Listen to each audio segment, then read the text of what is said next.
بسم اللہ الرحمن الرحیم۔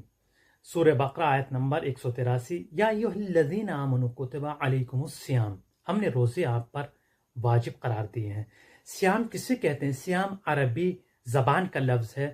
صیام کہا جاتا ہے تمام چیزوں سے پرہیز کرنا، کھانا پینا ان جیسی چیزوں سے پرہیز کرنے کو صیام کہا جاتا ہے۔ صیام یعنی روزہ، اور روزے کا فلسفہ یہی ہے کہ انسان تمام چیزوں سے پرہیز کرے تاکہ دوسروں کی بھوک پیاس کو محسوس کر سکے، جو غریب ہیں، مفلس ہیں، لاچار ہیں، احساس ہو سکے، جن کے پاس آج مال و دولت ہیں ان کو احساس ہو کہ جو بھوکے پیاسے بچے زندگی گزارتے ہیں وہ کس طریقے سے زندگی گزارتے ہیں، کس طریقے سے ان کو پیاس کا احساس ہوتا ہے اور کس طریقے سے ان کو بھوک کا احساس ہوتا ہے۔ اس کو درک کریں۔ ہمارے چینل کو سبسکرائب ضرور کیجیے گا۔